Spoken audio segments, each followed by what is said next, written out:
이미와 아직, 이것은 그리스도인의 현재 상태를 잘 표현해주는 아주 좋은 단어들입니다. 우리는 이미 구원을 받은 상태입니다. 왜냐하면 예수님께서 다 구원을 이루셨기 때문입니다. 예수님께서 완성하신 구원은 모자란 것이 조금도 없습니다. 그러므로 그 구원을 우리가 받았을 때 우리의 구원은 이미 이루어졌다라는 것입니다. 그러나 완성되지는 않았습니다. 우리가 지금 이 땅에 있기 때문에 아직은 우리가 완전히 성화된 상태, 영화된 상태가 아니기 때문에 그러므로 아직 완성된 것은 아니다라는 것입니다. 그래서 우리의 구원은 건축에 비유하자면 공사 중이라고 할 수가 있습니다. 우리의 구원은 지금 현재도 이루어지고 있습니다.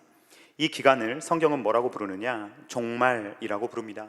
예수님의 초림부터 재림까지의 전 기간, 신약 성경이 쓰여질 시대부터 살았던 모든 성도들로부터 오늘날을 살아가고 있는 우리 모두가 살아가고 있는 시대를 뭐라고 성경이 정의하느냐? 종말이라고 부릅니다. 그래서 종말의 시대는 현재 진행형의 시대입니다.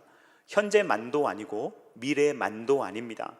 이 시기는 현재와 미래가 공존하는 그러한 시기다라는 것입니다. 그래서 그리스도인들은 어떻게 살아야 하느냐? 두 극단을 피해야 된다고 제가 계속해서 강조해 왔습니다. 종말에 대한 첫 번째 극단은 무엇이냐면 종말주의 혹은 열광주의입니다. 종말에 너무 몰입되어서 현재에 대한 감각을 잃어버린 사람들을 의미합니다. 그래서 이 사람들의 구원은 오직 미래입니다. 예수님이 오실 거야, 그날만을 바라보면서 살기 때문에 오늘은 대충 살아갑니다. 오늘이 뭐가 중요해? 공부가 뭐가 중요해? 직장이 뭐가 중요해? 다 필요 없어, 예수님 오시는데. 이것이 하나의 극단적인 태도고, 이러한 종말에 대한 극단적인 태도를 가지고 있는 사람들은 보통 시한부 종말론주의자들이 많습니다. 예수님은 분명히 언제 오시는지 알지 못한다라고 말씀하셨는데 그것을 본인들은 안다라고 말하는 그러한 사람들이 이 땅에 있다는 것입니다. 또 다른 한편의 극단이 있는데 이 사람들은 어떤 사람들이냐? 세속주의 혹은 무관심주의입니다. 이들은 종말에 대해서 관심이 없습니다. 이들의 구원은 뭐냐면 오직 현재입니다. 지금 살아가는 것만이 중요하지, 오늘이 중요하지, 미래가 뭐가 중요해? 라고 이야기하면서 하나님의 나라에 대해서는 전혀 준비하지 아니하고 오로지 오늘의 공부, 오늘의 직장, 오늘 나의 소유에 집착하는 삶을 세속주의 혹은 무관심주의다라고 말할 수가 있습니다. 우리 그리스도인들은 이러한 두 가지의 양극단적인 태도를 반드시 피해야 합니다. 왜냐하면 성경은 그렇게 말하고 있지 않기 때문입니다. 성경은 오직 현재라고 말하지도 않고 오직 미래라고 말하지도 않습니다. 성경은 두 가지를 다 말합니다.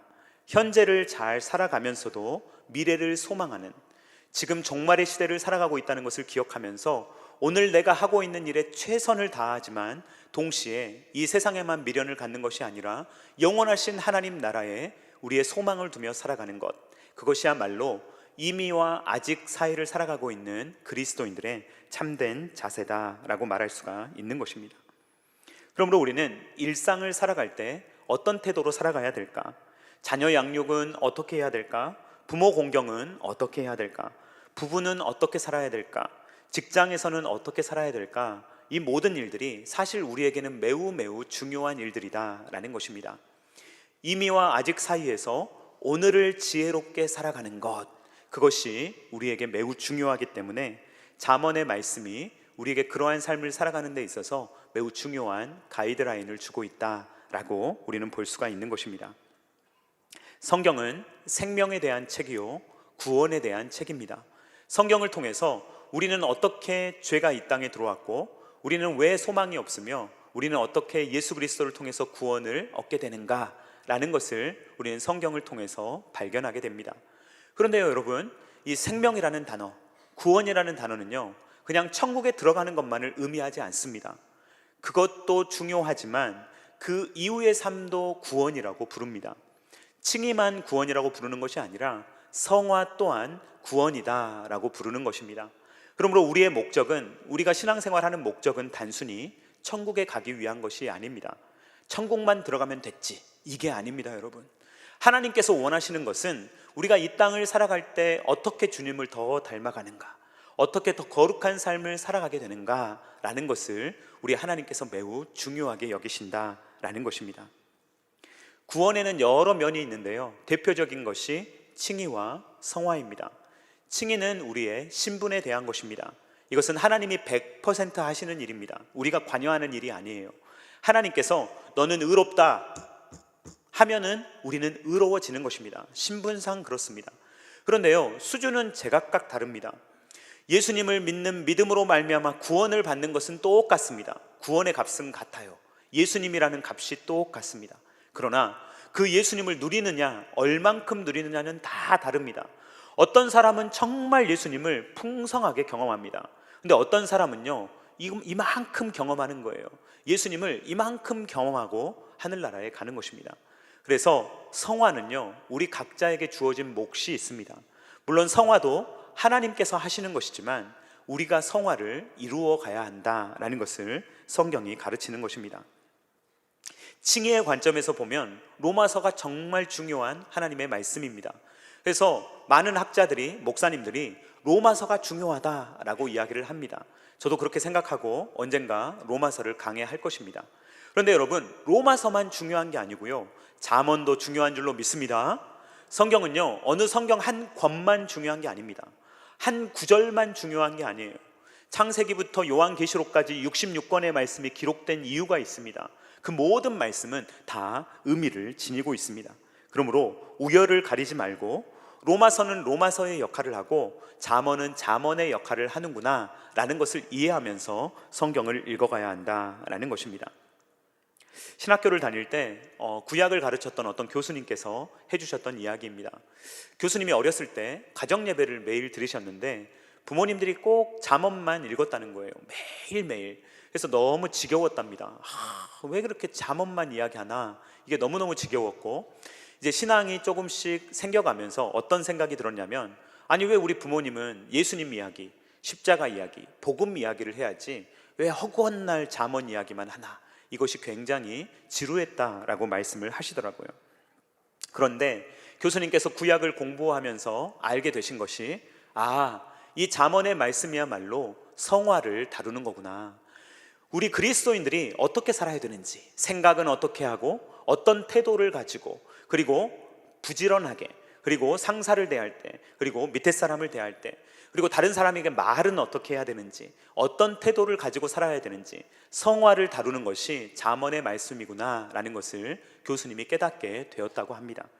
그래서 부모님께서 가르쳐 주시고 싶었던 것은, 우리가 예수님 믿는다고 말만 하지 말고 우리가 행동으로, 우리의 말로, 우리의 모든 삶의 태도를 통해서 성화가 드러나야 된다라는 것을 자녀에게 가르치려고 하셨던 거구나 라는 것을 교수님이 깨달으셨다고 합니다. 어떤 사람들은 복음을 편협하게 말해요. 그래서 뭐라고 이야기하냐면, 그날 설교 시간에 복음, 십자가, 예수님이라는 단어가 많이 나오면 좋은 설교고, 이런 단어가 안 나오면 안 좋은 설교라고 이야기하는데, 여러분 굉장히 편향된 생각입니다. 그렇지 않습니다. 여러분, 잠언 속에서도 우리는 예수님을 발견할 수 있는 줄로 믿습니다.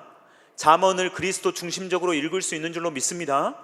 우리는요, 꼭 예수님, 십자가, 복음 이런 단어가 나와야만 예수님을 설명하는 게 아니에요. 지혜를 설명하는데 그 지혜가 예수님이잖아요. 그러니까 편향적으로 이해하지 말고, 협소하게 이해하지 말고, 성경 66권은 다 예수님에 대한 거구나 라는 것을 이해하면서 폭넓게 성경을 읽어가야 된다라는 것입니다. 잠언은 예수 그리스도를 계시하는 하나님의 말씀입니다.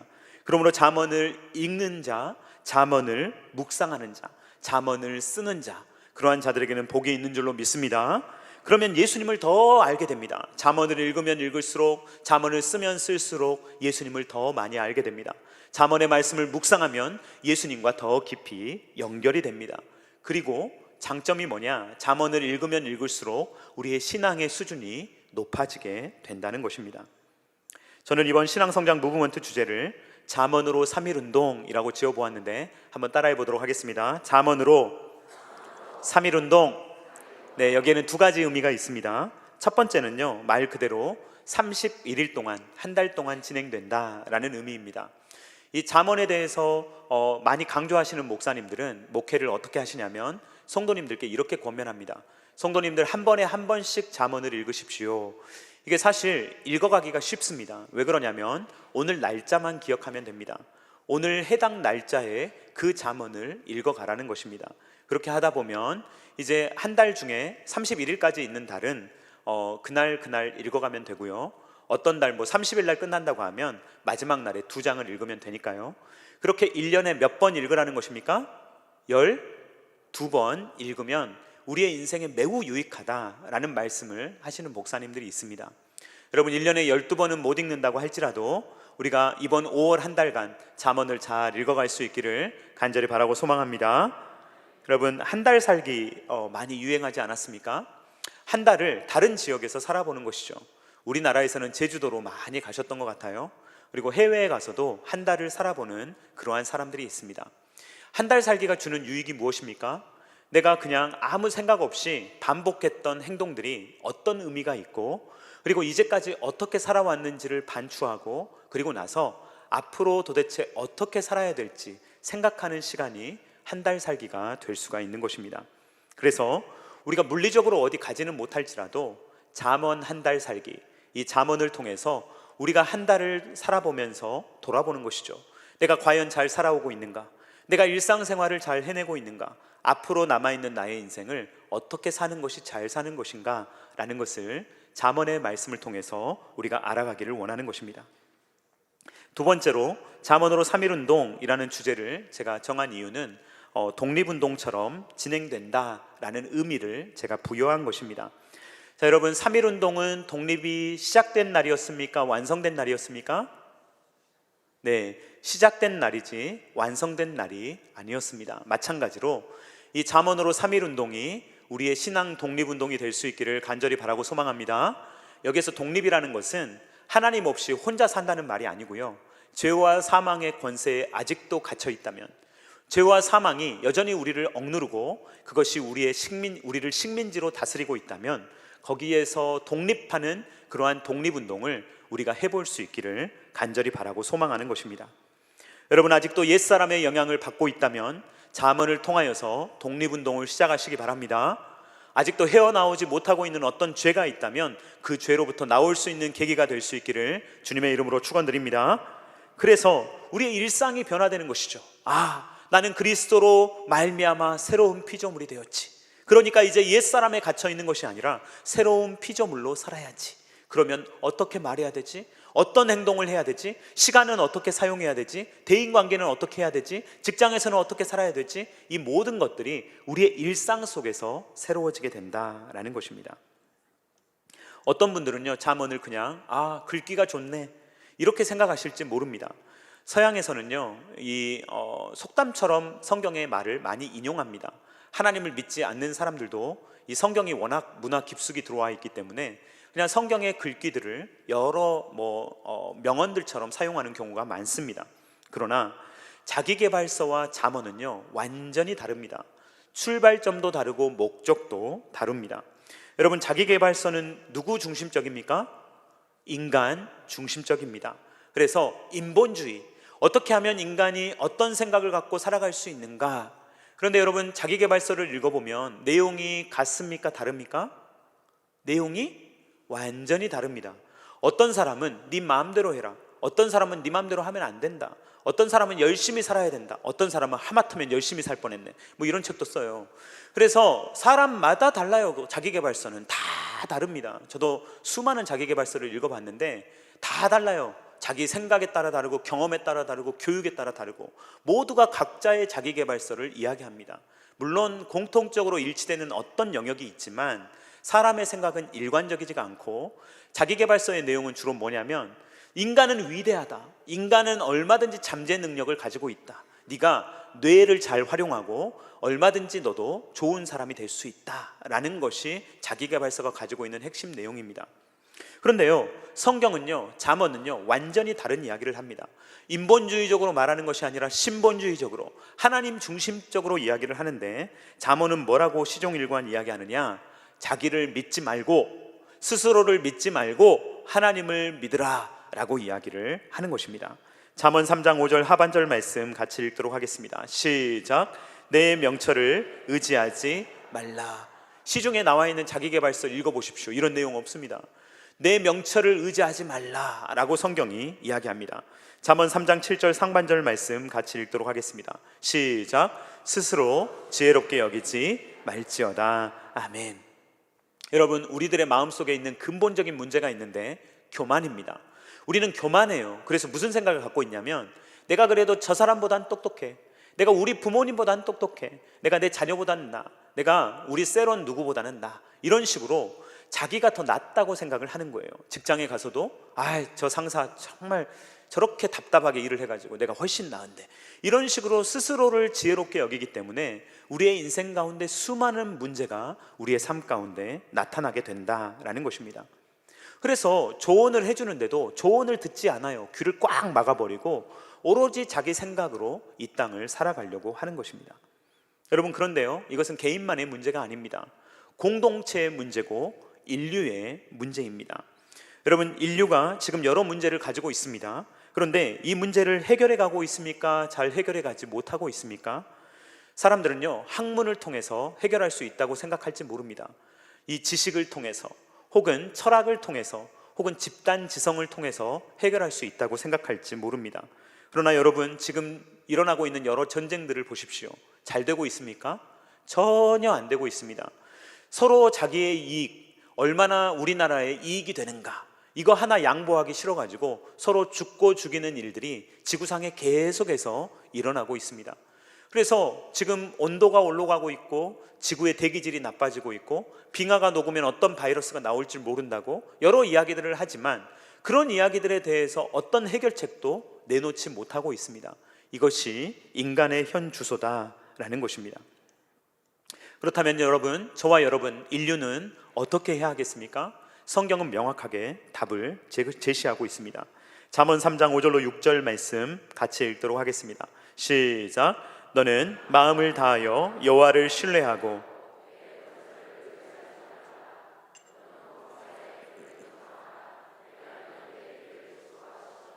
자, 한번 따라해 보겠습니다. 마음을 다하여 여호와를 신뢰하자. 다시 한번 따라합니다. 범사에 그를 인정하자. 네, 그렇게 될 수 있기를 간절히 바라고 소망합니다. 해야 될 것과 하지 말아야 될 것을 알려주는 거예요. 여러분, 우리가 하지 말아야 될 일은요, 우리의 명철을 의지하는 것입니다. 스스로를 지혜롭게 여기는 것입니다. 이건 하지 말아야 돼요. 해야 될 것은 무엇입니까? 여호와를 신뢰하는 것입니다. 그리고 여호와를 인정하는데 범사의 모든 일에 여호와를 인정해야 된다.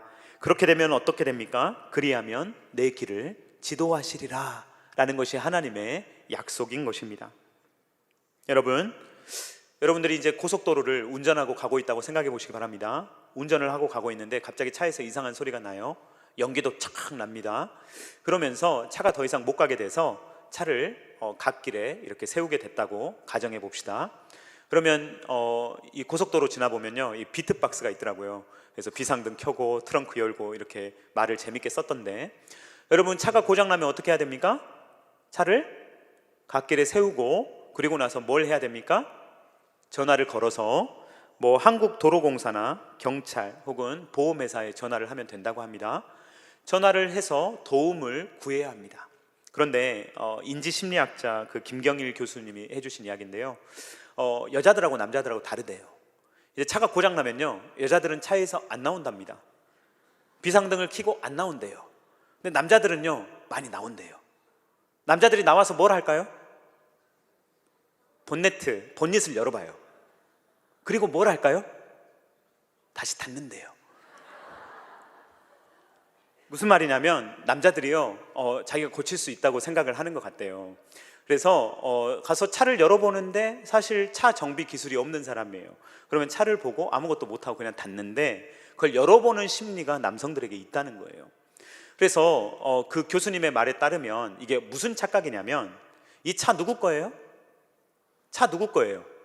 내 거잖아요. 내 거는 내가 고칠 수 있다는 착각을 한다는 거예요, 사람들이. 이거는 내 소유니까 내가 마음대로 할 수 있고, 내가 이 차를 고칠 수 있다는 착각을 가지고 본넷을 연다는 거예요. 그런데 열어보면 전문 지식이 없는 사람은 차를 고칠 수 없지 않습니까? 설사 전문 지식이 있는 사람이라고 할지라도 장비가 없으면 고칠 수 없거든요. 그러면 그냥 기다려야 돼요, 도와주기를. 그런데 그 이상한 자존심이 있어서 나와서 점검하고 어떻게 혼자 고쳐보려고 하는 마음을 갖는다는 것입니다. 여러분, 병에 걸렸을 때도 마찬가지입니다. 내 몸은 누가 제일 잘한다고 생각하는 거예요? 내 몸은 내가 제일 잘 알지. 의사 선생님이 알겠어? 내가 아는데. 그러면서 스스로 자기 몸을 고치려는 사람이 있다는 것입니다. 여러분, 그러면요, 병이 점점 커집니다. 나는 내 몸을 모르거든요. 여러분, 내 뒤통수 보입니까? 안 보입니까? 내 뒤통수 안 보여요. 그게 사람입니다. 그런데 내가 내 몸을 안다고 생각하는 거예요. 내가 내 몸을 고칠 수 있다는 착각을 스스로 하는 겁니다. 그러면서 내 몸이니까 내가 결정해. 내 몸이니까 내가 고칠 수 있어. 내 거야 이건. 이러면서 도움을 받는 것을 거절하는 것이 지혜롭지 못한 행동이다라는 것입니다. 여러분, 우리가 죄의 문제도 마찬가지예요. 영적인 문제도 마찬가지입니다. 여러분, 영적인 문제를 우리 스스로 해결할 수 있습니까? 없습니까? 해결할 수 없습니다. 그러면 누구에게 맡겨야 합니까? 우리 하나님께 맡겨야 될 줄로 믿습니다. 이게 지혜예요. 보일러가 고장나면요, 보일러 전문가에게 도움을 구하는 것이 지혜입니다. 우리가 영적인 문제가 생겼으면요, 마음의 문제가 생겼으면 우리를 창조하신 하나님께 나아가는 것이 지혜로운 거예요. 근데 자기 혼자 어떻게 고쳐보려고, 내가 의지를 먹으면, 내가 이렇게 마음 먹으면 난 할 수 있어. 여러분, 그렇지 않습니다. 우리 스스로 아무리 마음 먹어도 우리를 고칠 수 없습니다. 우리를 고칠 수 있는 분은 오직 우리 하나님이시다라는 것입니다. 그래서 우리는 범사의 그를 인정해야 합니다. 하나님, 저는 할 수 없습니다. 하나님이 하실 수 있습니다. 하나님 도와주세요. 이것을 인정하는 것. 그런데 범사에라는 단어는 문자적으로 모든 길에서라는 뜻입니다. 어떤 길을 가든지, 그게 샛길이든지 대로든지, 이것이 큰일이든지 작은 일이든지 범사의 그를 인정하고, 하나님 저를 지도해 주세요, 저를 인도해 주세요 라고 하나님께 나아가는 것이 지혜다라는 것입니다.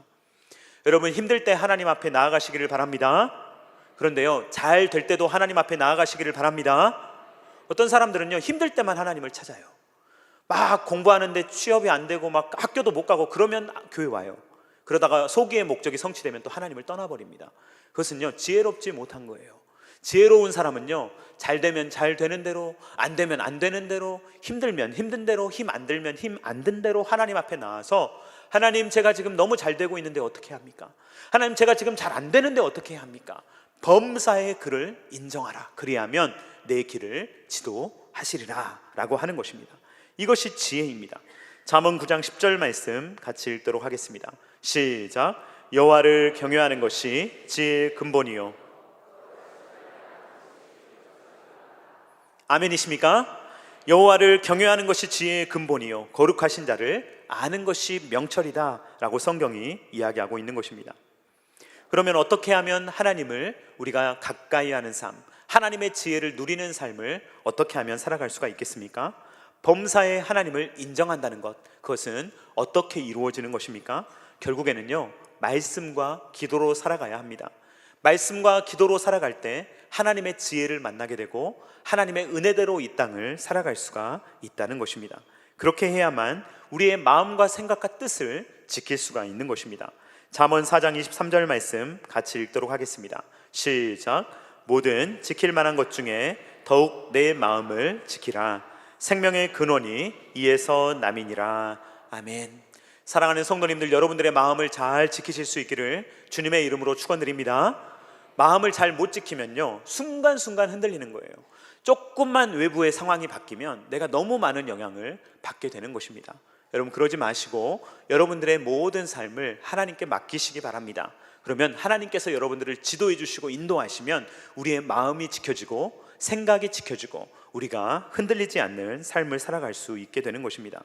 그러나 여러분, 집에 돌아가자마자 여러분들이 텔레비전을 켜시고 또 유튜브를 보고 이러다 보면요, 또 여러분들의 생각이 흔들려요. 마음이 흔들려요. 그러니까 여러분, 뭘 많이 먹어야 되겠습니까? 하나님의 말씀을 많이 드시기 바랍니다. 여러분, 하나님의 말씀을 많이 드시지도 않으면서 내가 왜 이런 생각을 하지?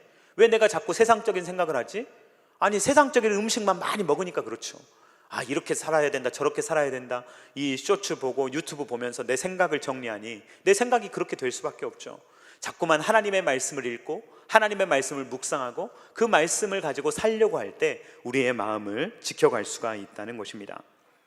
여러분, 이러한 일들을 위해서 여러분들에게 책자를 나누어 드렸습니다. 자, 여러분 책자 다 받으셨습니까? 네, 혹시 못 받으신 분들은 우리 셀장님을 통해서 혹은 사무실에서 받아가시기를 바랍니다.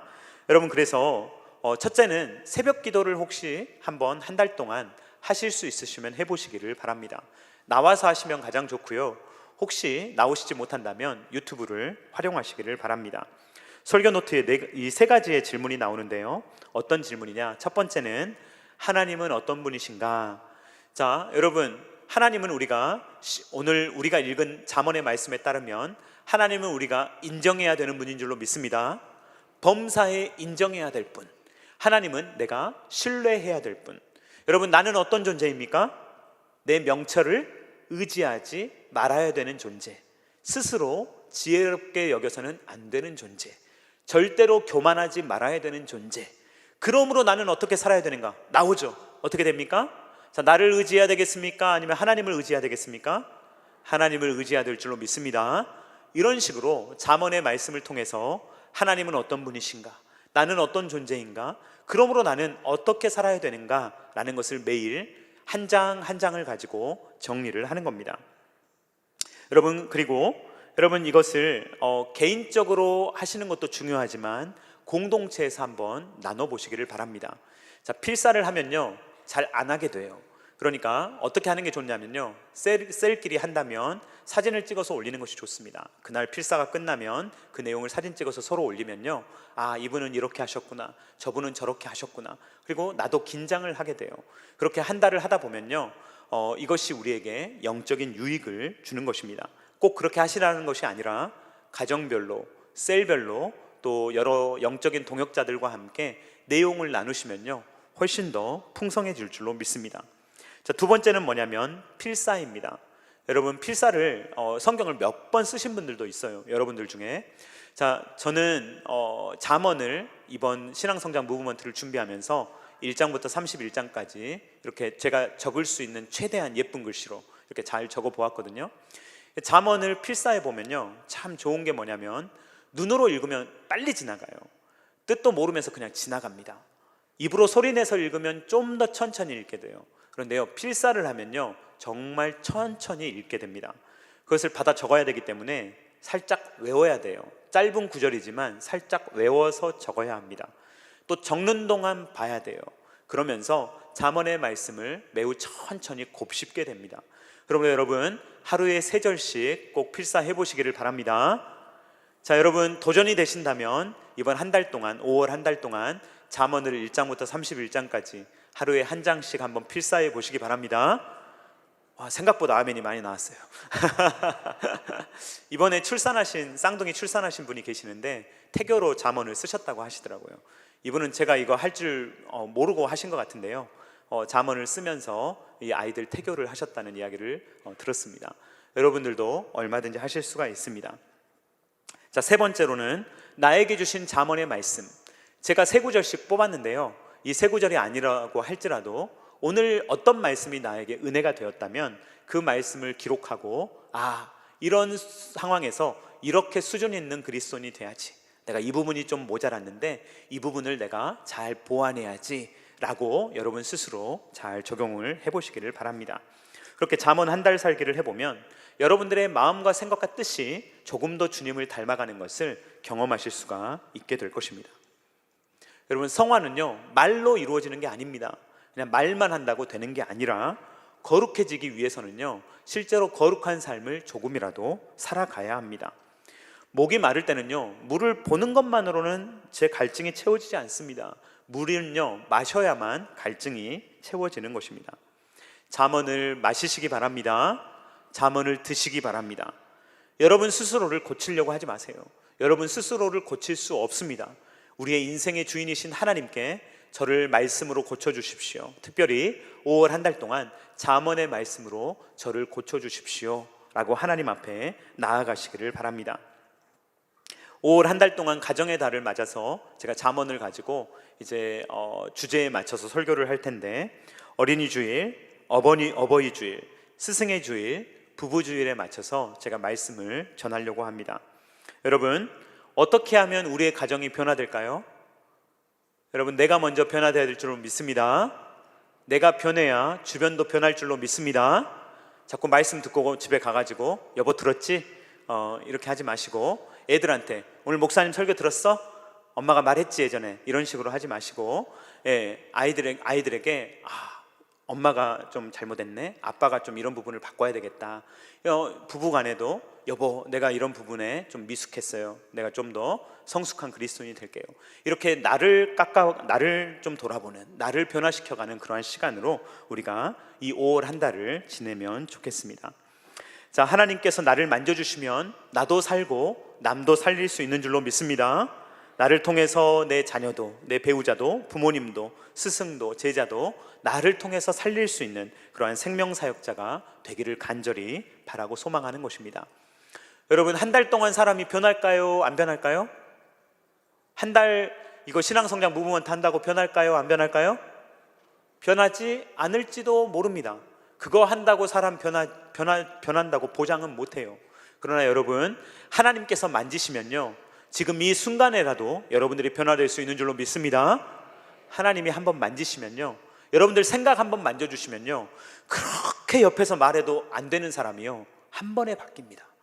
그러니까요, 잠언을 읽고 쓰고 암송하다 보면요, 갑자기 하나님께서 여러분들의 마음을 때릴 수가 있어요. 여러분들의 생각을 고치실 때가 있습니다. 갑자기 수술이 될 때가 있어요. 그러면요, 그 말씀 쓰다가 여러분들이 변화되는 거예요. 말씀 듣다가 변화되는 거예요. 언젠지 모릅니다. 그런데 말씀을 먹지도 않고 듣지도 않으면서 왜 나는 안 변하지? 안 변하죠. 안 하니까요. 그러니까 하나님 앞에서 말씀을 읽고 묵상하면서 나를 변화시켜 주시기를 하나님 앞에 간절히 구하는 그런 한 달이 되기를 바라고 소망하는 것입니다.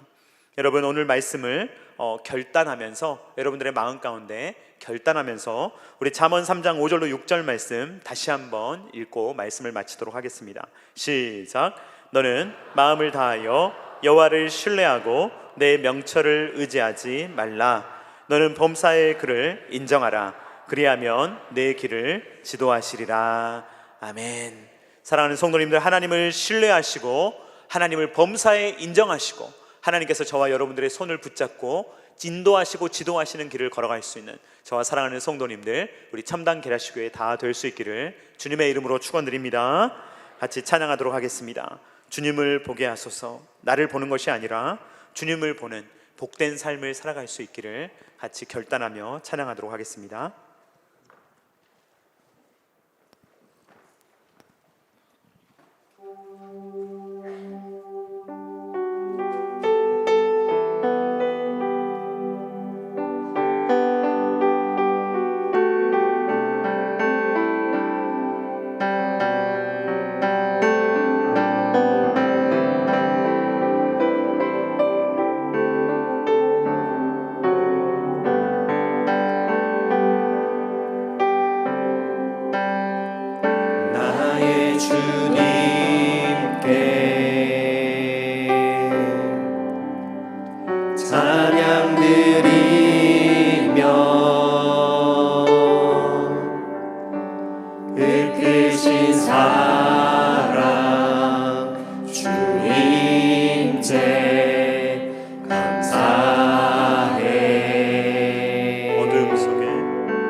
어둠 속에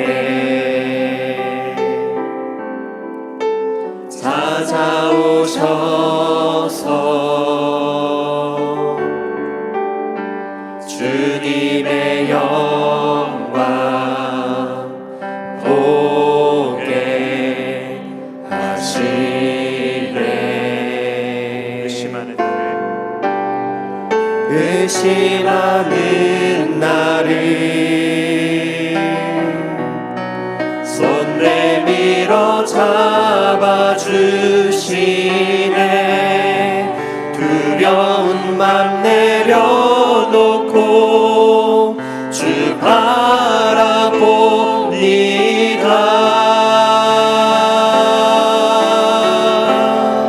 주님을 보게 하소서. 나를 붙드소서. 내 뜻과 생각 내려놓고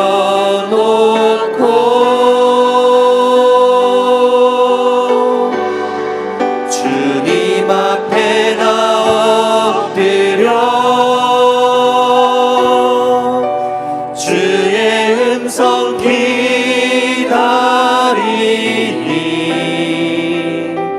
나를 부르실 때 믿음으로 걸어가리. 주님을 보게 하소서. 주님을 보게 하소서. 나를 붙들어 주시옵소서. 나를 붙드소서. 내 뜻과 내 생각 내려놓고 내 뜻과 내 생각 내려놓고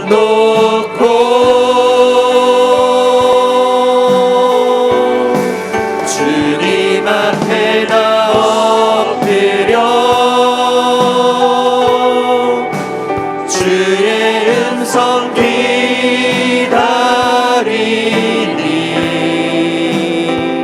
나를 부르실 때 믿음으로 걸어가리. 한 번 더 고백합니다. 주님을 보게 하소서. 주님을 보게 하소서. 나를 붙드소서. 내 뜻과 내 생각 내려놓고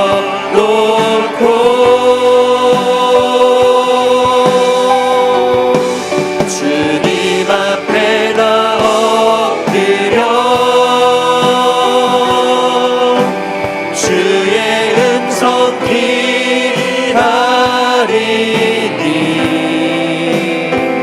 나를 부르실 때 믿음으로 걸어가리.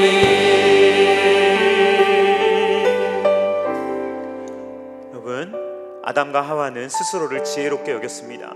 스스로를 명철하게 여겼습니다. 하나님보다 똑똑하게 여겼습니다. 그래서 하나님의 말씀을 순종하지 않고 죄를 저질렀습니다. 여러분, 우리도 정말 그럴 때가 너무 많습니다. 스스로를 지혜롭게 여기고 너무 교만해서 다른 사람들보다 너무 낫다고 생각하여서 우리의 생각을 주장하고 그래도 내가 맞지 라는 생각으로 이 세상을 살아갈 때가 너무나 많습니다.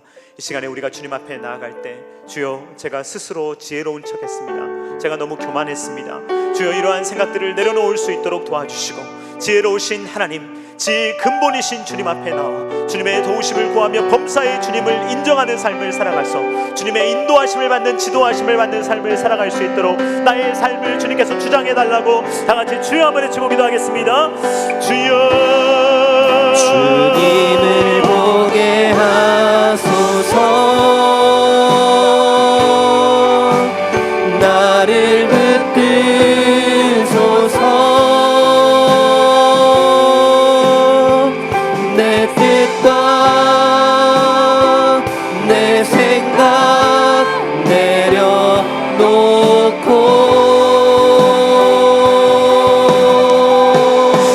주님 앞에 나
보게 하소서.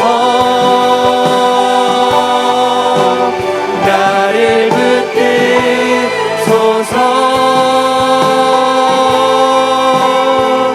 내 뜻과 내 생각 내려놓고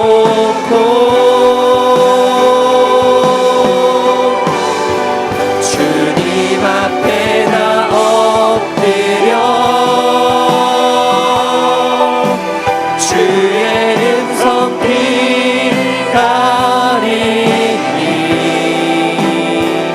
나를 들으실 때 믿음으로 걸어가리. 너는 범사의 그를 인정하라. 그리하면 내 길을 지도하시리라. 사랑이 많으신 하나님 아버지, 감사를 드립니다. 잠언의 말씀을 통하여서 이 말씀은 그냥 좋은 격언이 아니라, 명언이 아니라 우리에게 있어서 생명의 길이 어디인지를 알게 하며 성화의 길을 걷게 한다는 것을 우리로 하여금 깨닫게 하시니 감사합니다. 주님, 우리는 스스로를 지혜롭게 여겨서 너무 많은 실수를 범합니다. 그래도 내가 똑똑하지, 내가 선택해야지 라는 생각을 많이 합니다. 그러다가 인생에 있어서 얼마나 많은 실수와 실패를 거듭하는지 모릅니다. 주여, 우리를 지혜롭게 하여 주시옵소서. 그리하여서 우리의 생명의 주인이신 주님을 바라볼 수 있도록 도와주시고, 내 뜻과 내 생각을 관철시키려고 하는 것이 아니라 하나님의 뜻 앞에 나의 뜻을 내려놓을 수 있도록 도와주시오며, 나의 인생의 주인이신 하나님, 나의 왕이신 하나님 앞에 무릎 꿇고 주님 앞에 두 손을 들며 하나님의 도우심을 구하며 살아갈 수 있는 모든 주의 백성들이 될 수 있도록 은혜를 허락하여 주시옵소서. 주여, 이 땅을 살아갈 때 우리를 지혜롭게 하여 주시옵소서. 이 세상의 지혜에 따라 살아가는 것이 아니라 하나님의 지혜로 무장할 수 있도록 도와주시옵소서. 그래서 생명의 근원이 되는 우리의 마음을 잘 지키며 우리의 생각을 잘 지키며 하나님께서 기뻐하시는 인생을 살아갈 수 있도록 주님께서 동행하여 주시옵소서. 이제는 우리 구주 예수 그리스도의 십자가의 무한하신 은혜와 독생자 아들을 아낌없이 내어주신 성부 하나님의 사랑하심과 성령 하나님의 감동 감화 역사 교통하심이 내 꾀로, 내 지혜로, 내 계산으로 이 땅을 살아가려고 하는 것이 아니라, 주님, 저는 할 수 있는 것이 없습니다 라고 겸손하게 고백하며 주여, 나의 길을 인도해 달라고 범사의 하나님을 인정하며 하나님의 도우심을 받으며 이 땅에서 생명을 누리며 또 생명사역자로 살아가기를 원하는 사랑하는 모든 주의 백성들의 머리 위에와 각 가정과 주님께서 피로 값주고 사신 첨단 계라시교회 위에와 조국과 세계 열방 가운데 이제로부터 영원토록 함께 있기를 간절히 축원하옵나이다. 아멘.